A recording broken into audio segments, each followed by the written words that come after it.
Olá pessoal, sejam muito bem-vindas, sejam muito bem-vindos a mais uma programação acadêmica da 14ª semana Rede Pedagógica, inscrições gratuitas em www.redepedagogica.com.br, uma formação gratuita que garante certificado de 120 horas, que já formou, gente, nós já tínhamos mais de 1 milhão de inscrições aqui.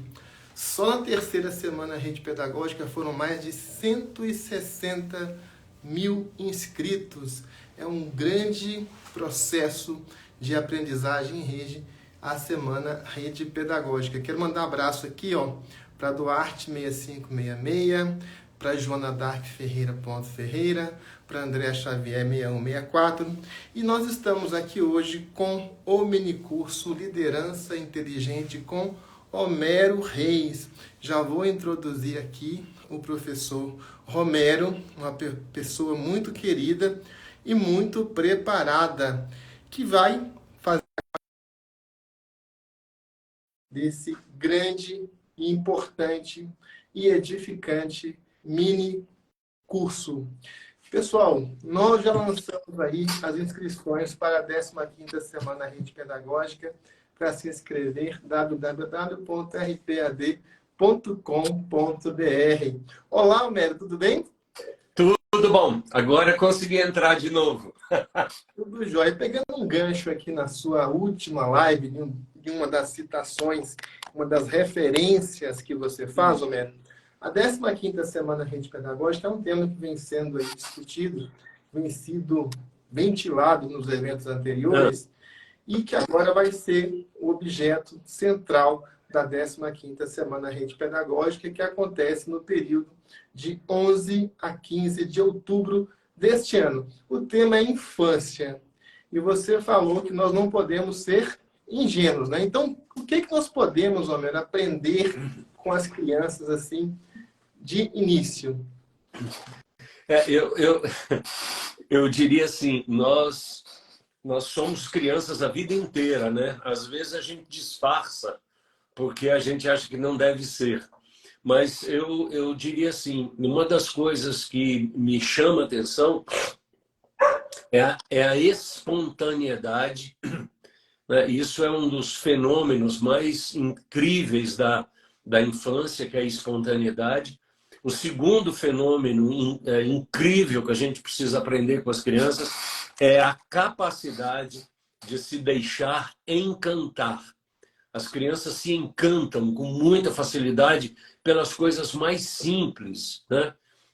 Você mostra uma coisinha para ela e aquilo, né, vira um negócio muito bacana. Então, eu diria a espontaneidade, a capacidade curiosa, o encantamento, mas, acima de tudo, é o que a gente chama de flexibilidade cognitiva. Quer dizer, a flexibilidade cognitiva é a capacidade que você tem de perceber o que você não sabe e entender a aprendizagem como um processo natural de desenvolvimento humano.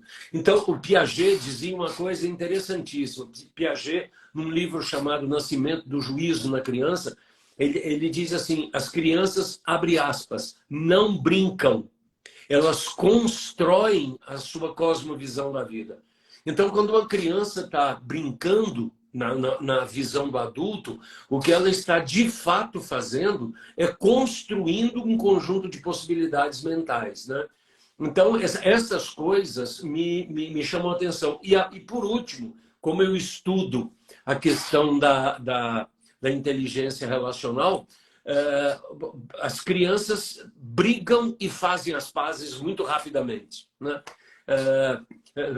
Eu tenho milhares de experiências, não só com os meus filhos, mas agora com os meus netos.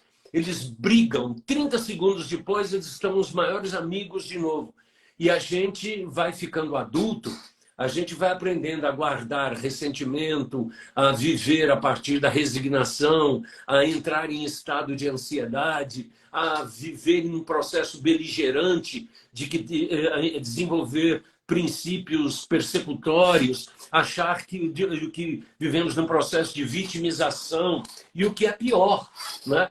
para aqueles que não têm nada disso e que são pessoas bem-sucedidas, muitas vezes carregam a culpa de terem sido bem-sucedidos, né?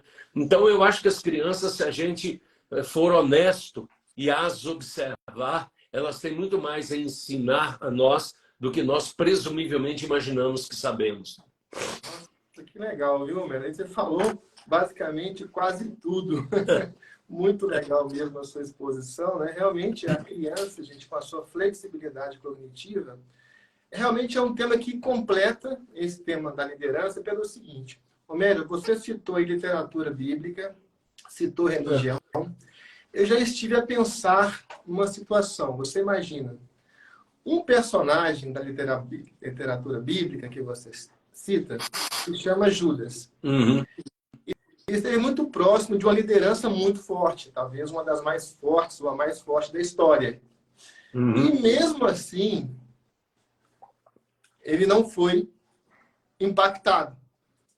Ele continuou dentro do caminho dele, né? Eu acho assim que a questão da infância tem a ver com isso.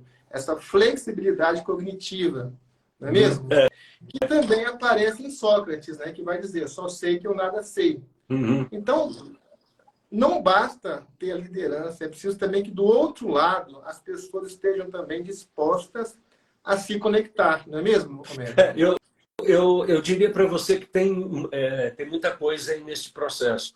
A primeira delas, quando você se refere a Judas, aliás, tem um livro muito interessante que o título é isso, né? Eu, Judas.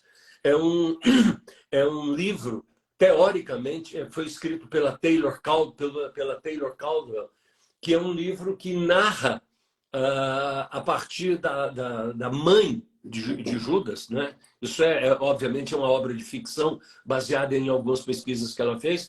E o que ela mostra não é necessariamente uma natureza malévola no Judas, mas uma inflexibilidade de perceber que o mundo poderia ser diferente do que aquilo que ele imaginava, né? Então, na cabeça dele, ele não traiu, ele simplesmente queria que as coisas fossem do jeito dele. E quando ele descobre que nós não somos os donos da verdade, ele se decepciona tanto consigo mesmo que ele não é capaz de fazer outra coisa a não ser se autoliquidar.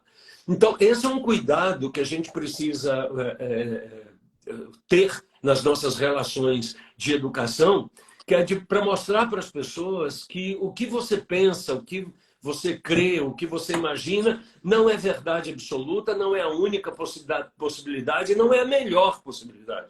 É apenas a sua possibilidade. Então, quando eu aprendo que aquilo que eu sei e faço crer não é absoluto, é apenas uma possibilidade, eu consigo conversar com você, né? Porque o desenvolvimento humano presume a interação de possibilidades. Porque, veja, se você não interage comigo, só tem duas chances agora. Ou você me domina, ou eu vou te dominar. Então, para que não haja relações de dominação, é preciso haver relações de permeabilização, que é a que a gente chama de terceira via. E o Sócrates, quando ele diz eu só sei que nada sei, é preciso que a gente complete a frase, né? Eu só sei que nada sei, mas sei que nada sei, né? Ou seja, não é eu só sei que nada sei, não é um culto à ignorância. É a declaração da possibilidade de aprendizagem. É uma outra vertente. Quando eu digo eu só sei que nada sei, eu sei. O que eu sei? Que nada sei. Por isso estou aberto à aprendizagem. Agora, se eu declaro que eu sei que nada sei como sendo um culto à ignorância, aí eu me torno inflexível cognitivamente, né? É verdade, é verdade. Interessantemente, Homero, eu fui uma vez num colégio chamado Colégio Santo Agostinho. Já tem muito tempo já. Esse colégio fica em Belo Horizonte. É um colégio bastante tradicional. E eu fui lá porque ia haver uma palestra de um autor chamado Jostein Gaarder, que é o autor do Mundo de Sofia. Sim. E perguntaram para esse autor quais seriam... Gente, quem não conhece o livro, O Mundo de Sofia, é um livro em que é uma viagem pelo pensamento filosófico de uma forma bem tranquila, bem suave, bem bacana. Perguntaram para o Jostein Gaarder qual que seria, a pergunta foi essa, o maior filósofo da história, na opinião dele. Aí ele falou, posso citar 2 nomes? Aí disseram, sim, posso citar 2 nomes. Olha só, esses 2 filósofos nunca escreveram um livro, mas impactaram a sua época e impactam o mundo até hoje. Aí citou Jesus e Sócrates. Sócrates, que veio antes, né? E depois Jesus. Então, é bem interessante, né, essa resposta do Justin Gardner, os 2 maiores filósofos.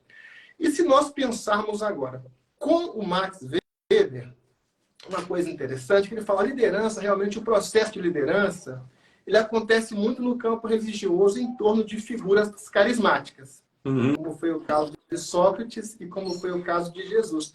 Não sei se o pessoal aqui, todo mundo está lembrando disso, mas o Sócrates foi condenado à morte e os discípulos prepararam para ele um plano de fuga. Ele disse, eu não vou fugir da minha cidade, eu fui condenado pelas leis da minha cidade e eu vou cumprir essa pena. E ele, então, foi morto, né? Sofreu a pena de morte, mas para mostrar a importância que tem as normas de uma cidade. E o exemplo dele, depois da morte, certamente, né, a filosofia dele se espalhou com muito mais força. O que é uma nota também dos líderes, né? Os líderes acreditam naquilo que fazem. A ação do líder coincide com a sua palavra, com a sua fala, com o seu discurso. É uma coincidência perfeita, né? Porque não, a gente estava brincando, era bem assim, né? Me deixa embora, né? Não me mata, não. Não, eu vou até o final. Foi isso mesmo que eu disse, não estava corrompendo jovens. Mas o Weber fala o seguinte, Homero, essa pergunta está ficando um pouco longa, mas vai fazer sentido agora. Olha só, a liderança carismática, dentro de um sistema econômico, ela é insuficiente. Porque ela tem que se substanciar, a liderança tem que se substanciar em concretudes, em resolução de problemas que tenham constância, em sistemas de decisão, sistemas de resolução de conflitos, porque senão depois que o líder carismático morre, tudo acaba. A mesma coisa na educação. O professor está lá, ele é carismático, tem liderança, mas é preciso que essa liderança seja sedimentada em práticas, não é mesmo? Eu vou para um outro caminho, para a gente poder conversar sobre isso. Primeiro, que as tipificações da liderança são feitas no que a gente chama, tecnicamente, de avaliações pós-fato, né?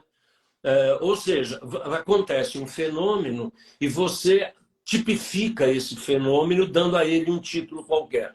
Do ponto de vista técnico, não existe tipologia para liderança. Ponto. Liderança é liderança. Acabou. Alguns dizem que a liderança carismática, isso não existe. Liderança carismática, esse nome carisma, é uma adjetivação de um comportamento de alguém feito por alguém que quer especificar esse fenômeno.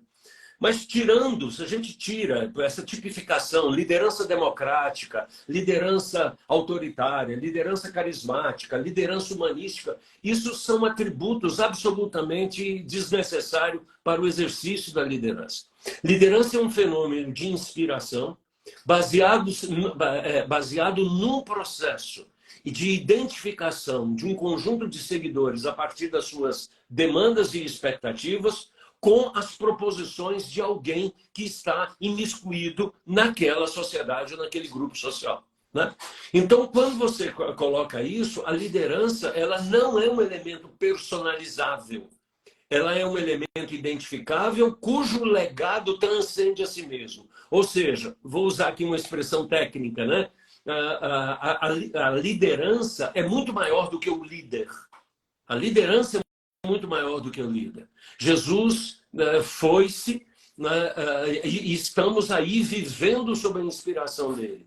Aconteceu isso com Buda, aconteceu isso com Mahatma Gandhi, aconteceu isso com o Siddhartha Gautama, o Buda, etc. Ou seja, as ideias e as inspirações continuam. Quando você fala, por exemplo, dos nomes que nortearam o pensamento educacional no mundo contemporâneo, e você começa Piaget, Vygotsky, tantos outros, aí até o Anísio Teixeira no Brasil, na área e outros que tais, e outros tantos, né? Você descobre que essas pessoas se foram e os ideais que essas pessoas implementaram a partir das suas vidas, das suas lutas, permanecem e formam seguidores. E aí eu gosto muito de dizer assim, a liderança se manifesta não na quantidade de pessoas que te escutam, mas na quantidade de pessoas que te seguem quando você não está mais presente. É a marca indelével que eu deixo na vida de uma pessoa, né? E eu, como professor, eu marco a vida de uma pessoa que vai seguir aquelas coisas que eu coloquei para além da minha própria vida, né? Gandhi morreu assassinado porque queria unificar a Índia, e a Índia se unifica a partir dos princípios da integridade e da dignidade deixados por Gandhi, muito depois da morte dele, né? Bom, o exemplo de Jesus é inexorável, né? Está aí até hoje para nós. Então a gente precisa começar a compreender que o papel da liderança não se esgota em si mesmo. Ela tem um fundamento básico a partir daquilo que a gente convenciona chamar de comportamentos moralmente aceitáveis e eticamente verdadeiros, como queria a filosofia grega, né? Por isso a norma da polis é uma norma que precisa ser respeitada e, quando desobedecida, ser discutida na própria polis, né? Ou seja, não é a desobediência raivosa, é a desobediência que propõe a inovação, né? Porque quando a gente entende isso, você vai ver que as grandes transformações sociais surgiram pela desobediência.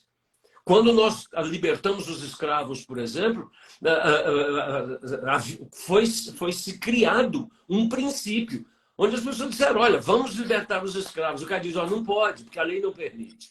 Mas criou-se um movimento, abre aspas, de desobediência tão grande que a princesa Isabel viu-se muito mais compelida a assinar aquilo do que qualquer outra coisa. A modificação do sistema nosso monárquico para o sistema democrático, presidencialista, representativo aconteceu da mesma forma. Alguém um dia disse, vamos acabar com a monarquia? O cara disse, não pode porque a lei não permite. E a gente diz, vamos desobedecer. E começou-se a conversar, começou-se a discutir na própria cidade, e aí um belo dia se faz a transformação do movimento monárquico e movimento republicano. Ou seja, tudo na vida cria-se uma norma e uma lei que precisa ser obedecida e respeitada, mas questionada para ser melhorada, modificada, evoluída, desenvolvida, para poder conter os anseios que existirão no futuro e que hoje não existem mais. O papel da liderança é criar esse espaço. Por isso, dentro de sala de aula, eu estava dizendo para a Érica, dentro de sala de aula é o maior espaço possível para você gerar um princípio de liderança e não necessariamente uma instrumentalidade do conhecimento. Muito bem. Professor, e como é que a gente transforma a liderança em ações concretas, né? Porque o Weber dizia sobre isso, falava, olha, é o que você está dizendo, não posso limitar as pessoas. Uhum. Porque se eu fico limitado à pessoa, a pessoa passa, não é? E todo aquele processo, a modificação que ela trouxe, daqui a pouco não existe mais. Perfeito. Então eu preciso consolidar isso. E no caso do Weber, a ideia era consolidar isso na legislação, no ordenamento jurídico, em regras, não regras que ficassem pairando no ar, mas regras que fossem internalizadas pelos sujeitos. Perfeito. No caso do seu pensamento, como é que a gente vai transformar essa energia da liderança em ações concretas, em atividades concretas, em iniciativas concretas, que vão fazer com que essa liderança perdure e que ela também se expanda e alcance os seus objetivos? Veja você, essa é uma pergunta que só ela por si só merece um curso, né? Porque o objetivo que está por trás disso é o seguinte: nós vivemos num mundo que se estrutura a partir de redes relacionais complexas. Então, nós vivemos num processo relacional extremamente complexo. O meu papel como líder é criar um tipo de relacionamento que ao longo da minha existência e mesmo depois dela, continua se propagando como a forma alternativa. Isso baseado naquilo que a gente conseguiu construir e naquilo que a gente conseguiu modificar na realidade. Como você citou, eu quero adotar o exemplo de Jesus como isso. Olha só, quando Jesus morre, quando Jesus é crucificado, morto, ressurreto, enfim, quando acontece essa história, a comunidade chamada de cristã resumia-se umas 120 pessoas, dos quais tinha um grupo de uns 60, mais ou menos, um pouco mais próximo, e nesse grupo mais próximo tinha o grupo dos 12, e dentre o grupo dos 12 tinha o grupo dos 3, que eram Pedro, Tiago e João. Né? Tinha uma certa estratificação ali. Mas olha só, de onde começa a grande liderança de Jesus? A grande liderança de Jesus começa com a seguinte coisa, ele diz assim, ouvistes o que foi dito, eu, porém, vos digo. O que Jesus queria dizer é o seguinte, vocês estão há anos falando em olho por olho e dente por dente. Isso está lá no Velho Testamento, na lei de Moisés. Vocês passaram anos falando em olho por olho, dente por dente. Se vocês continuarem assim, daqui um pouquinho vai ficar todo mundo cego e banguelo. Então, deixa eu fazer uma proposição para vocês. Ame o seu inimigo. Ore pelo que te persegue. Crie uma comunidade de amor tão grande que ela seja capaz de suportar qualquer coisa. E essa comunidade de amor tão grande, ela levou poucos anos para ser estruturada no seu germe, né, viralizador, que o pessoal da Macedônia diz assim, aqueles que transformaram o mundo chegaram até nós. Está lá no livro de Atos. Aqueles que transformaram o mundo chegaram até nós. Ou seja, era um grupo de pessoas que começaram a viver de uma forma tão inovadora, tão fantástica, que elas começaram a acolher as pessoas. Eles começaram a ser um elemento atrativo. No ano 300, quando Constantino faz aquela bobagem de transformar o mundo em os cristãos, os pagãos em cristãos batizados, porque passaram com ele por dentro das águas, né? Quando Constantino faz aquele absurdo, a única instituição naquela época capaz de sustentar a derrocada do Império Romano foi a igreja. Independente dos valores religiosos que a gente queira defender ou não. Mas a instituição por si só era baseada num conjunto de princípios que foi capaz de, em 300 anos, desafiar a estrutura do Império Romano. Agora, eu diria para você assim, quando você diz pequena, como é que a gente transforma isso em ação? Eu diria assim, vamos usar o exemplo nosso aqui, né? Transforme a sua vida em modelo, para que as pessoas olhem para você e dizem assim, puxa vida, esse jeito de viver do Edivaldo, eu quero estar mais perto desse cara. Porque esse cara vive de uma forma muito bacana. Olha, eu quero estar próximo do Edivaldo, porque eu já vi esse cara passar por alguns perrengues, e em todos esses perrengues ele está sempre altivo, ele reconhece a sua fragilidade, ele declara a sua vulnerabilidade, mas ele nunca perdeu a esperança, ele está sempre firme, ele está sempre na luta. Eu quero estar próximo desse cara. Olha, eu quero estar próximo do Edivaldo, porque nos ambientes em que eu vejo todo mundo querendo arrancar os pelos uns dos outros, esse cara está na paz, ele concilia, ele agrega as pessoas, ele é um ponto de segurança de todo mundo em volta dele. Eu quero estar junto desse cara. Isso é uma ação. A gente chama isso na inteligência relacional, Edivaldo, de pequena ação elegante. Pequena ação elegante é seja você a coerência possível para que você seja atrativo das grandes virtudes que compõem o ser humano, seja ele quem for e seja ele onde estiver. Então, se você está em sala de aula, faça com que as pessoas olhem para você e estejam loucos para ser você no futuro. Não é pelo sentido da dominação da sua presença, não, mas é pela inspiração daquilo que você crê, daquilo que você sente, daquilo que você fala, do modo que você vive, de tal modo que as suas atitudes endossem as suas palavras e as suas palavras construam atitudes transformadoras. Esse é o papel. Agora, a gente precisa ter ideia, uma ideia de não sermos ingênuos de que eu jamais verei o mundo utópico no qual eu vivo. Mas eu sempre serei o germe construtor da utopia em que eu vivo. Eu tive um professor, quando estava estudando lá no México, chamado Humberto Maturana. E Humberto Maturana dizia assim: a única forma que o ser humano tem de transformar a realidade é sendo um vírus que imperceptivelmente cria uma rede que transforma o universo sem a agressividade dos grandes combates. Nós tivemos um exemplo aqui agora. Da noite para o dia se fechou o mundo. De repente, a Organização Mundial de Saúde diz assim: ou a gente fecha o mundo ou morre todo mundo. E nós entramos num processo pandêmico. Então, o meu sonho é ser um vírus do bem, que cria uma rede complexa que contamine o mundo. Muito provavelmente eu não vi isso.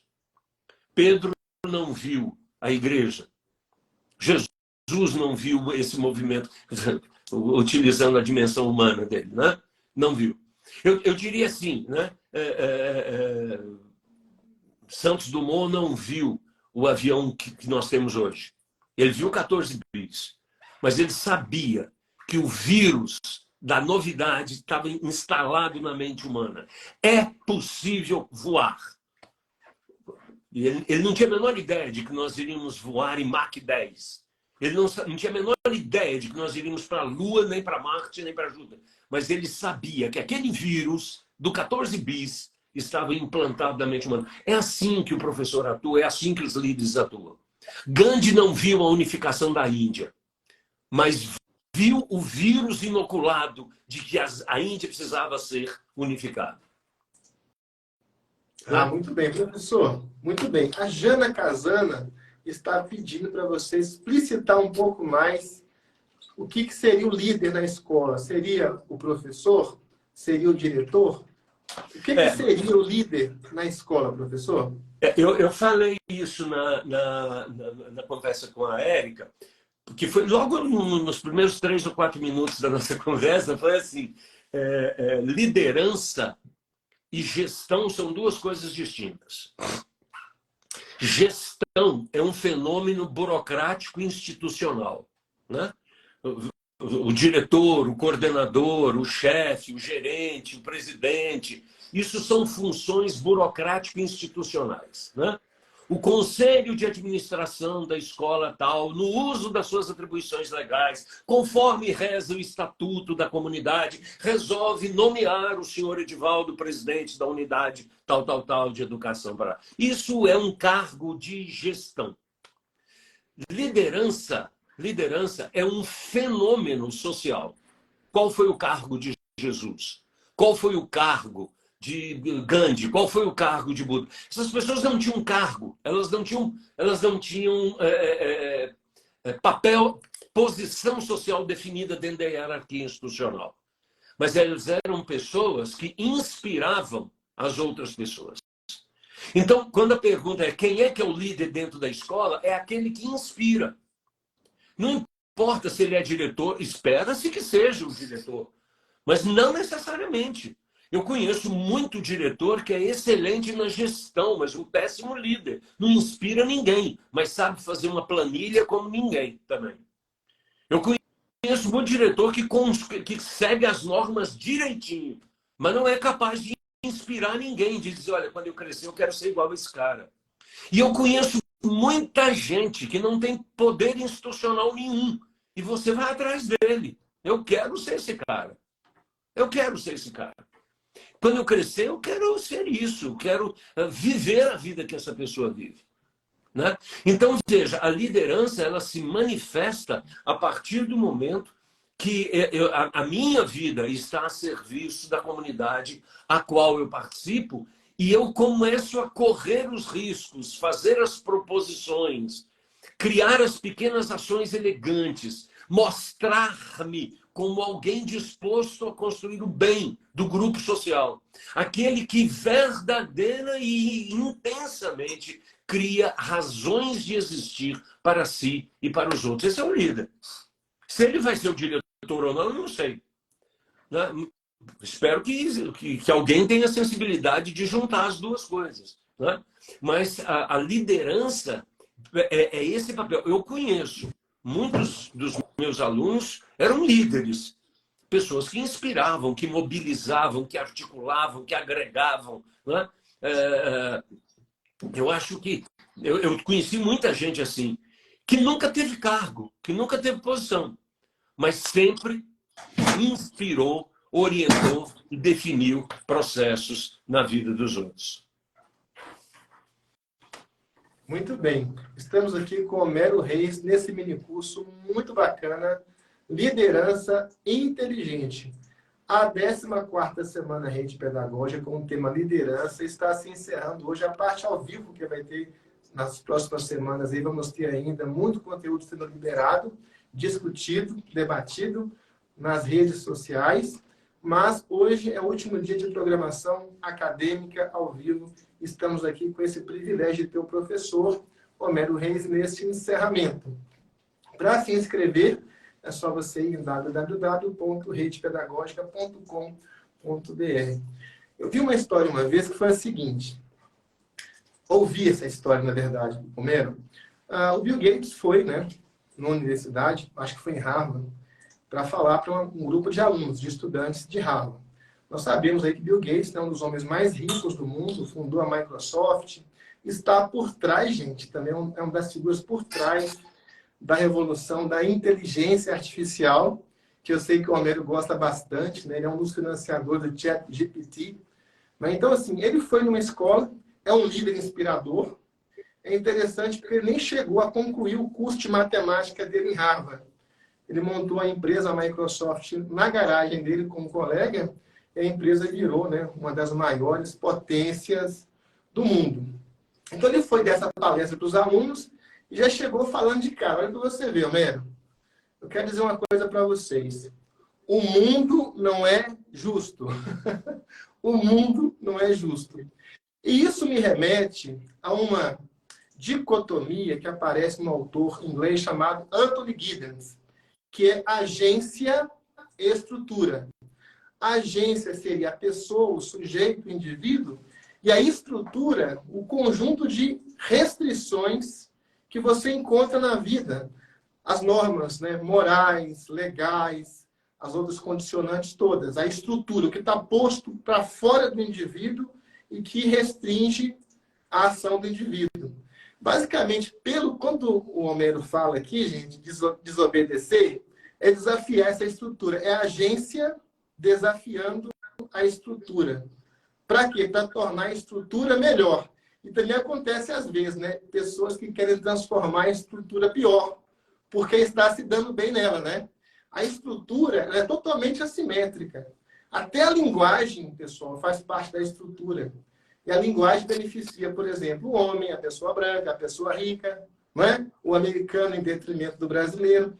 É cheio de assimetria isso. Então, a liderança é aquela agência que se levanta para melhorar a estrutura, essa desobediência que é que se refere o professor Homero. Dentro da sua estrutura teórica de pensamento, da sua visão, Homero, como é que é essa relação entre agência e estrutura e como é que a gente pode sobreviver dentro da estrutura? Veja, a teoria da sobrevivência é sempre a teoria de risco. Né? A teoria da sobrevivência é uma teoria de risco.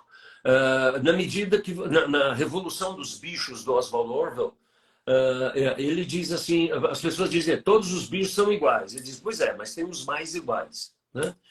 Todos os bichos são iguais, mas tem os mais iguais. É aquela brincadeira, né? Aquela brincadeira. Vamos parar com esse negócio de branco, preto, vamos acabar com esse negócio. A partir de hoje eu vou baixar uma lei que todo mundo é verde. Aí vem um cara lá e diz, mas vai ter o verde claro e o verde escuro. Né? Essas coisas que aparecem no anedotário e que aparecem na literatura mostram o seguinte, nós vivemos convivência com a diferenciação e a diferenciação nos é ameaçadora porque elas criam, as diferenças criam espaços para os quais eu não estou preparado, né?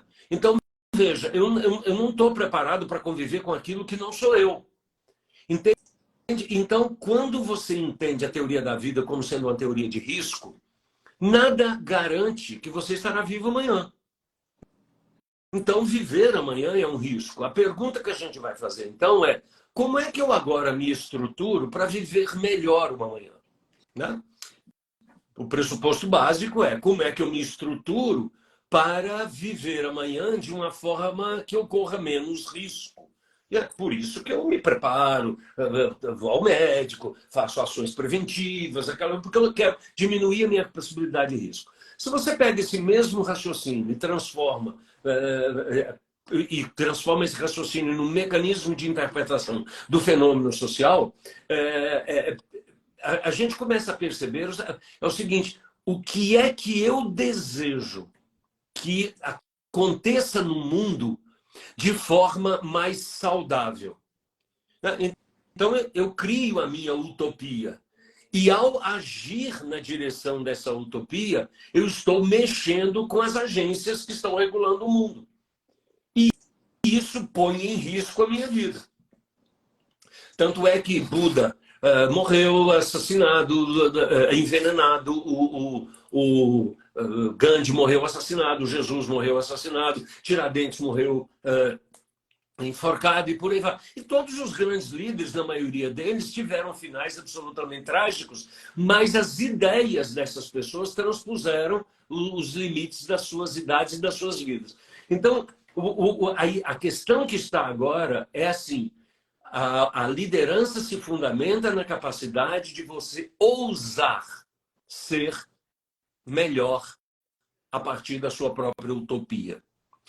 A partir do momento que você der esse primeiro passo, você se tornará agente agregador desta aspiração. E se essa aspiração for a aspiração da sociedade, ou do fenômeno social, essa aspiração vai aumentar a agregação. Aumentando a agregação, você gera massa crítica. Gerando massa crítica, você transforma o modelo. Então, algumas coisas acontecem mais rápidas, as outras coisas acontecem mais devagar. Mas o fenômeno é sempre esse. A partir da sua utopia, você aumenta o risco de sobrevivência, mas aumenta também o nível de aderência. E aí, meu amigo, é apenas uma escolha que você tem que fazer baseado no princípio da vulnerabilidade e da coragem, né? Eu conheço muita gente que na hora que o bicho começou a pegar fogo, diz: não, desculpa, não é nada disso, perdão, eu não falei nada disso, volto para casa. E tem muita gente que diz: não, eu falei. Eu falei: mas você vai ser preso. Pode prender. Pode prender. Eu falei, sustento, vou até o fim. Deixa eu te dar um exemplo bem simples. Eu acabei de ler recentemente a história e a biografia do Gandhi, esqueci o nome dele, do Nelson Mandela. E o Nelson Mandela tem uma experiência muito interessante. Ele passou 27 anos da vida dele preso. Agora, você sabe qual foi o crime do Mandela? Você tem ideia de qual foi o crime dele? Formalmente, não. Veja, o crime dele, para a gente, simplificando, sem querer ser simplista, o crime dele foi dizer que as pessoas na África do Sul eram todas iguais. O crime dele foi dizer: olha, brancos e negros são iguais. Não existe gente melhor. Todo mundo é igual. E os caras disseram: não, mas a lei diz que branco é branco, negro é negro, e se você está defendendo o direito dos negros, você está contra o poder estabelecido, que é o poder da hegemonia branca, então você vai ser preso. E ele foi preso. E ficou 27 anos preso porque acreditava nessa ideia. E para ele sair da prisão, bastava que ele negasse. Não, gente, me desculpa, o que eu falei foi uma grande bobagem. Me desculpa. Não, tudo bem, está aqui. Você vai ser livre. Mas ele fica 27 anos na cadeia para sustentar uma utopia. E quando ele sai da cadeia, essa é uma das cartas mais lindas que ele escreveu. Quando ele sai da cadeia, as pessoas ficam preocupadíssimas. Agora ele vai se vingar. ele vai se vingar. E ele chamou os correligionários dele e disse o seguinte, olha, eu não admito represálias. As pessoas fizeram o que fizeram porque acreditavam no que acreditavam. Nós vamos fazer diferente. E quando ele foi eleito presidente da África do Sul, ele reuniu o gabinete e disse o seguinte, olha, nenhum de vocês vai ser demitido por raça ou por cor. Se vocês quiserem sair do meu gabinete, vocês podem sair. Eu não vou obrigar ninguém a ficar. Mas ninguém vai dizer que saiu daqui porque eu adotei uma atitude de privilégio, de hegemonia. E foi assim que ele estabeleceu a paz. Agora, eu pergunto, existe racismo na África do Sul? É claro que existe. Agora, caminhou-se de uma forma muito célere a partir do exemplo de Mandela, muito mais do que a partir das canetadas que eram dadas antes dele. Então a gente precisa entender que liderança é vida a serviço da vida, a serviço da utopia. Eu tenho perguntado muito para os meus alunos, para os meus clientes, eu pergunto muito para eles assim, qual é a sua utopia? Em que você crê que vale a pena continuar crendo para continuar vivendo? Ou seja, você está vivendo só para poder trabalhar 30 dias, ganhar o seu salário e comprar a sua casa? A vida é essa? Você trabalha para pagar conta? Você trabalha para poder garantir a sua... Qual é a sua utopia? Você sonha com o quê? E quando eu encontro alguém que tem uma utopia, eu pergunto, tá, e qual vai ser o seu legado? O seu legado vai ser a sua utopia? Ou seja, alguém vai levar esse sonho para frente? Ou ele morre com você? Né? E eu fico feliz, né? Eu fico muito feliz quando 40, 30 anos depois, etc., eu encontro alguém que diz assim, professor, olha, eu fui seu aluno, né? E isso mudou minha vida, e hoje eu sou isso por causa daquilo. Então eu me emociono com isso, significa que eu estou fazendo alguma coisa pelas pessoas. Não tenho a menor ambição de ser famoso, não tenho a menor ambição de transformar o mundo, não tenho a menor ambição de ficar bilionário. Mas eu tenho uma ambição de fazer sentido na vida das pessoas e que as pessoas tenham sentido a gastar o tempo delas comigo. Então eu não entro em sala de aula para ensinar que 2 mais 2 são 4 somente.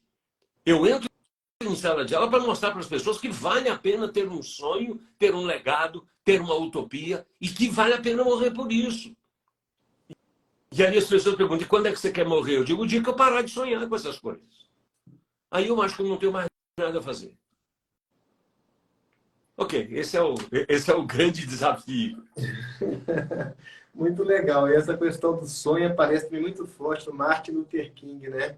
Que é outro que morreu, que foi também assassinado. Eu tenho um sonho, né? O sonho de tornar os Estados Unidos um país, né, sem racismo, um país igualitário. Conseguiu melhorar muito, não resolveu tudo ainda, né? Tem muito problema ainda. E no Brasil, por exemplo, temos o problema da pobreza. Uhum. Hoje até, depois eu quero já entrar com você mais no campo da educação aqui, Homero. Uhum. Talvez nós tenhamos que encerrar essa live e iniciar outra. Quem tiver uma pergunta para fazer, gente, clica aqui embaixo nessa interrogação, registre a sua pergunta que nós vamos repassá-la para o professor Homero. Uhum. Mas a pobreza, por exemplo, é um problema que é muito fácil lidar com ele com a estratégia de ignorá-lo, né? Hoje eu vi uma pessoa dormindo, sabe? Uma pessoa com quem já até conversei algumas vezes, né? Vem, pede alguma coisa, conversa, brinca com o meu cachorro, sabe? Hoje eu passei e vi essa pessoa lá dormindo, sabe? Em canto.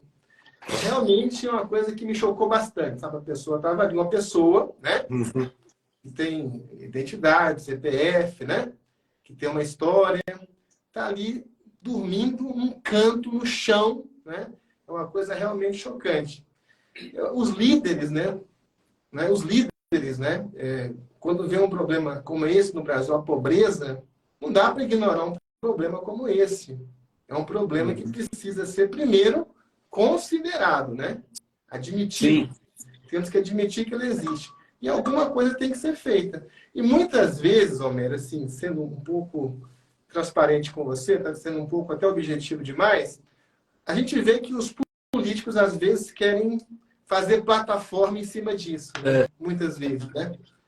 Então, assim, como que, né, por exemplo, você vê essa questão da pobreza, você pensando no ser humano, né, em sua versão máxima, a pessoa, né, como líder, exercendo as suas faculdades de uma forma excelente, e ao mesmo tempo você anda na rua e vê pessoas ali em situação, né, abaixo da situação de animal, pessoas que não estão desenvolvendo o seu potencial, talvez porque a estrutura seja pesada demais em cima delas. Uhum.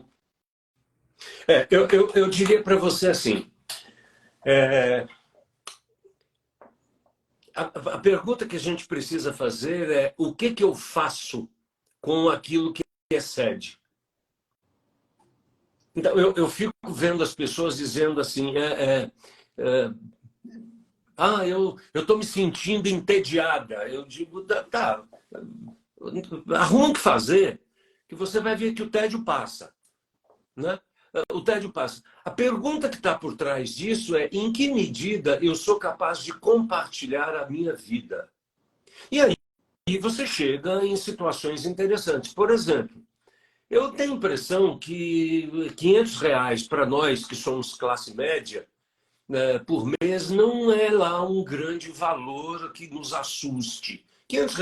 Você sabia que se você faz um investimento sério com R$ 500, você consegue garantir a educação de uma criança durante a vida dela inteira? Então, o que falta para a gente, do ponto de vista objetivamente prática, né? Do ponto de vista concreto, o que falta para a gente é o entendimento, a educação de que nós vivemos num processo de compartilhamento de vida. Ok? O compartilhamento de vida não é assistencialismo, mas você fazer da sua vida um instrumento de libertação do homem. É você provoque o governo, vai no Senado, vai na Câmara, cria caso, pede o seu político para criar uma lei.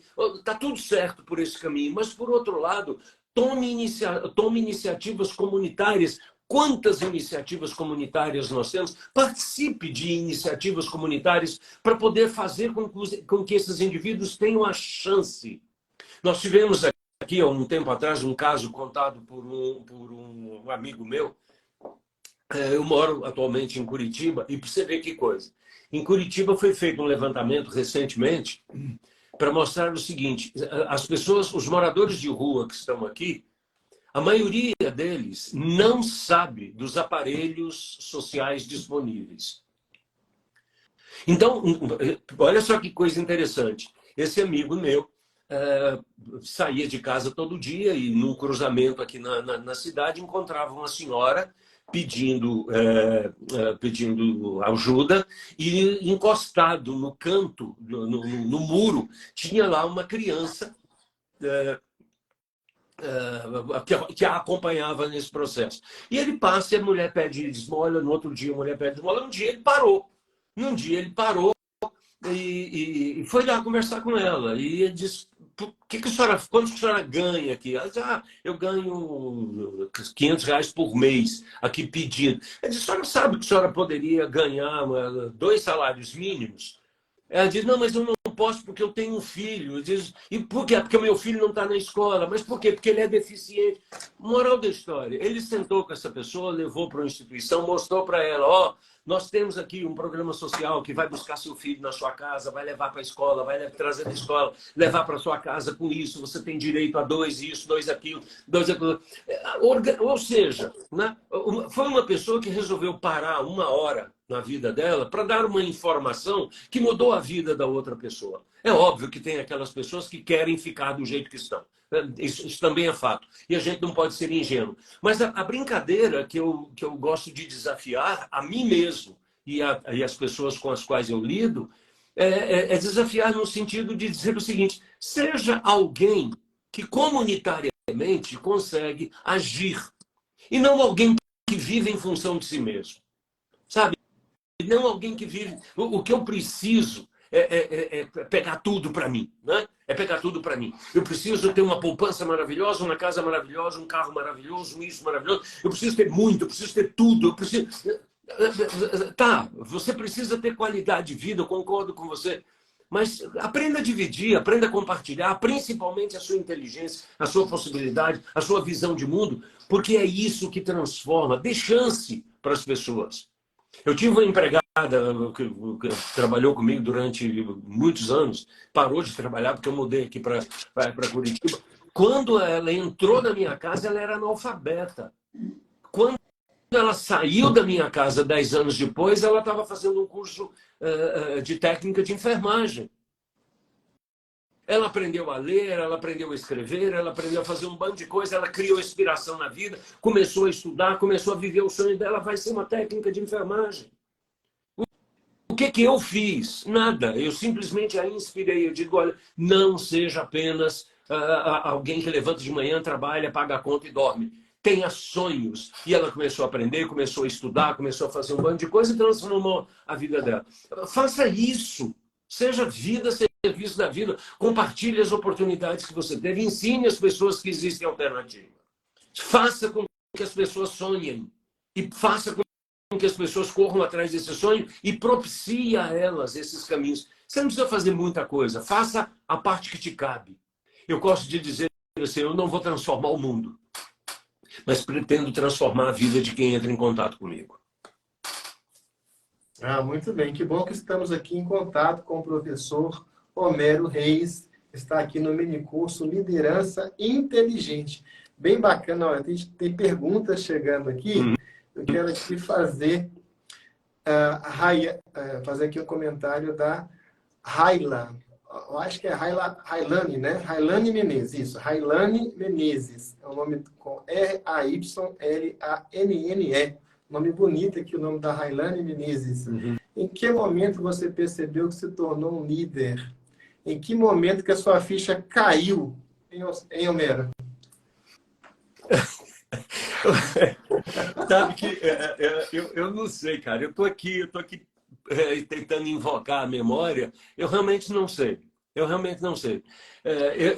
digo para você assim, para mim, o importante não é eu me perceber líder, mas se as pessoas me veem como inspiração. E aí eu não sei dizer quando é que eu inspirei as pessoas. Aí eu confesso a você que eu não sei. Eu sempre fui educado para agir desse jeito. Algumas pessoas chegam para mim hoje, do alto dos meus 68 anos, né?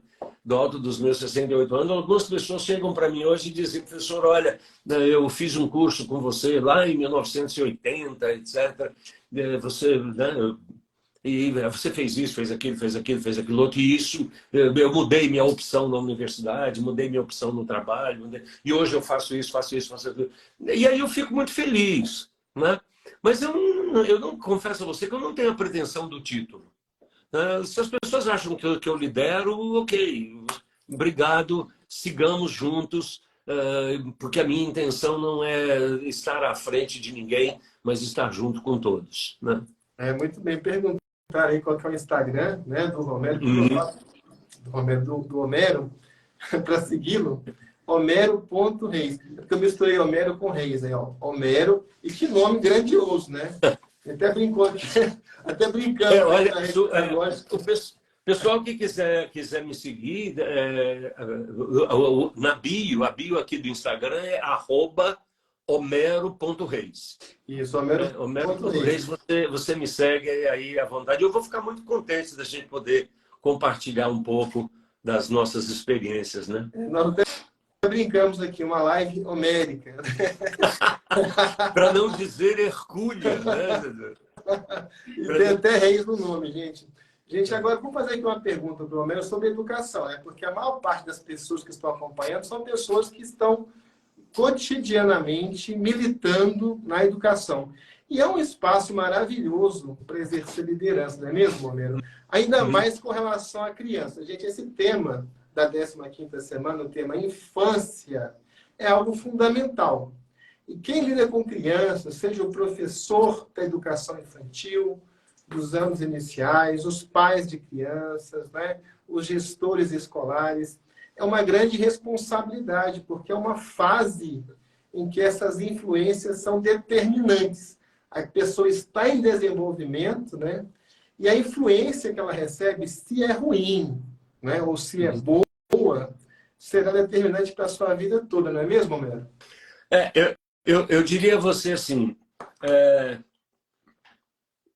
uma das grandes temáticas da inteligência relacional, quando a gente está estudando liderança e outras coisas que tais, uma das grandes temáticas é proporcionar às pessoas critérios de avaliação da vida que vivem e que pretendem viver.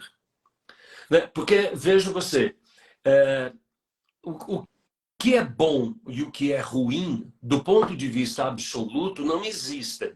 Né? O que é bom, o que é ruim, do ponto de vista absoluto, não existe. Existe a interpretação que eu faço daquilo da escolha, né?